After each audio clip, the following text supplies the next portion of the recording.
So I'm back with a brand new episode of What to Say When You Know What to Say in Part 3 Ielts.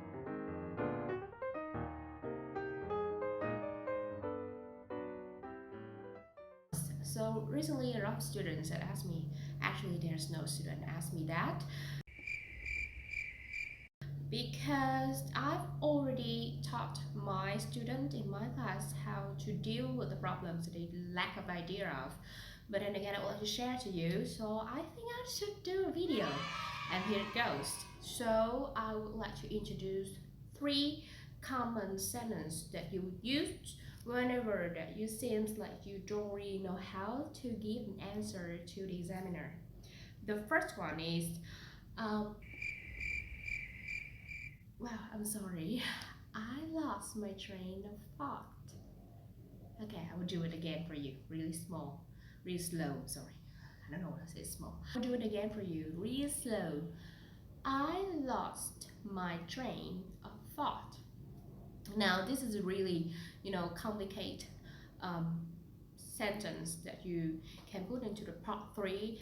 Basically, it means that your brain cannot hold an idea anymore, and it cannot, connect to well coherent, well phrased sentence, and you just, don't know how to say or what to say with their speaking partner, and that's it. So whenever you are asked a really hard questions, you should come up with that kind of sentence as topic sentence. For example, um, do parents in your country generally have lots of rules for their teenage children? And somehow you are single, you don't have any, like you don't even have boyfriends, let alone husband and kids. So you just go ahead and say things like this. I'm sorry, I really lost my train of thought because this is kind of, really hard questions for me. Um, I'm not familiar with this kind of, topic because um, I'm just, a young person myself. I haven't thought about how to teach and educate my kids in the future. Um, but I would say that I think they have a lot of rules for teenage children because when you are teenagers, this when you hit your puberty, and this when you're controlled mostly by your hormones. So it's better that the parents should leave some kind of boundaries for teenage children to follow if they don't want their children or their teenagers to mess up.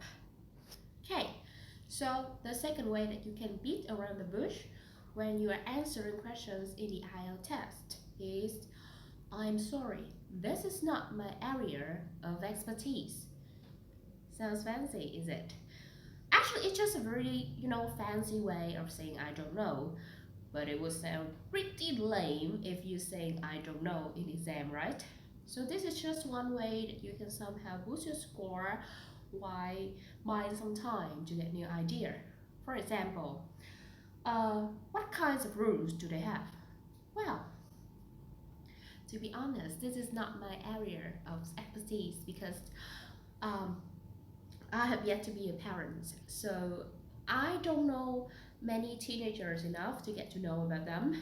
And so, and let's just say that the kind of rules that parents would apply to the children, or let's just say teenager in this case, is the kind of rules that suggest high moral framework. Means that the kids need to behave well, and they need to conform with the social convention about how to be well mannered, how to be well educated, and how to behave moderately in public. And that's the thing that can be easily set at rule for the teenager, because teenager they have some sense of autonomy that leads them to behave rebelliously, and we need to set some boundaries that remind them to develop themselves to become a good member of society in the future. The third way to say this, it's just another fancy way of saying I don't know, but in this case, you put it a little bit longer. For example, you can say, well, I've never given it any kind of thought, but to the best of my knowledge. Love that, right? Okay, so I will put an example for you. How can teenagers be encouraged to be responsible?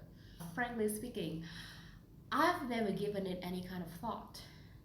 But to the best of my knowledge, teenagers should be encouraged to be responsible when they are well aware of the kind of consequence that their action may cause. So should use a multitude of techniques to teach them about the cause and the consequence, and we should positively um, like praise them whenever they do something right.